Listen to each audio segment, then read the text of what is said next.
Hello, welcome to Andhra Prabha. నేను Tejaswi. IPL వేలంలో Aussies players పంట పండింది. స్టార్ ప్లేయర్లపై కాసుల వర్షం కురిపించారు ఫ్రాంచైజీలు. వరల్డ్ కప్ ను సొంతం చేసుకోవడంతో వారి డిమాండ్ అమాంతం పెరిగిపోయింది. ఇక అంతే, వేలంలో రికార్డులను తిరగరాస్తూ భారీ మొత్తం వెచ్చించి కొనుగోలు చేశారు.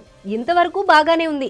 ఇందులో కొన్ని ఫన్నీ ఇన్సిడెంట్లు రికార్డ్ అయ్యాయి. కాకపోతే కాస్త ఆలస్యంగా బయటపడ్డాయి. కంగారు టీం ప్లేయర్లు అయిన మిచెల్ స్టార్క్ ఐపీఎల్ రికార్డును బ్రేక్ చేశాడు. అతన్ని కొనుగోలు చేసేందుకు ఫ్రాంచైజీలు పోటీ పడ్డారు. ఎందుకంటే వరల్డ్ కప్ లో ఆసీస్ ను విజేతగా నిలపడంలో కీ రోల్ ప్లే చేశాడు. ఇక మిచెల్ ను కోల్కతా నైట్ రైడర్స్ యాజమాన్యం 24,75,00,000కు దక్కించుకుంది.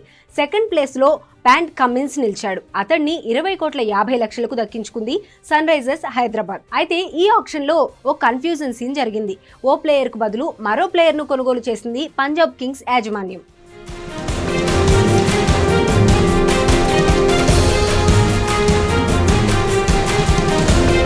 ఐపీఎల్లో 2024 వేలంలో పంజాబ్ కింగ్స్ కో ఓనర్ ప్రీతి జింటా ఓ తప్పు చేసింది.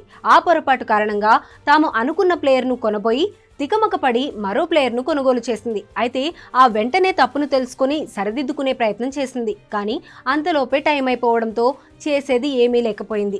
వేలంలో ఛత్తీస్గఢ్కు చెందిన 32 ఏళ్ల ఆల్రౌండర్ శశాంక్ సింగ్ పేరు వేలానికి వచ్చింది.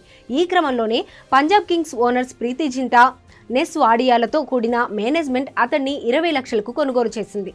ఇక్కడే అసలు ట్విస్ట్ ఉంది. తాము కొనాలనుకుంది మరో శశాంక్ సింగ్ ను, కానీ కొన్నది వేరే శశాంక్ ను. ఇతడి కోసం మరే ఇతర ఫ్రాంచైజీలు పోటీ పడలేదు. అయితే తమ తప్పు తెలుసుకున్న పంజాబ్ యాజమాన్యం దాన్ని సరిదిద్దుకుందామని అనుకునేలోపే జరగాల్సిన నష్టం జరిగిపోయింది. ఈ సమయంలో పంజాబ్ కో ఓనర్ పడ్డ ఆందోళన నెట్టింట వైరల్ గా మారింది. కాగా పంజాబ్ సొంతం చేసుకున్న శశాంక్ సింగ్ ట్రాక్ రికార్డు మరీ అంత తక్కువేం లేదు. అతడు 55 టీ20లో 724 రన్స్ చేసి 15 వికెట్లు పడగొట్టాడు. ఇక ఇలాంటి తప్పునే చేయబోయింది ఢిల్లీ క్యాపిటల్స్. ఒక ప్లేయర్ అని మరో ప్లేయర్ ని కొనుగోలు చేయబోయి తప్పు తెలుసుకుని ఆగిపోయింది. మరి ప్రీతి జింటా కన్ఫ్యూజన్ ఐపీఎల్లో భారీ మూల్యం చెల్లించుకుంటుందా, లేక అంది వచ్చిన అవకాశాన్ని అందిపుచ్చుకుంటుందా అనేది వేచి చూడాల్సిందే.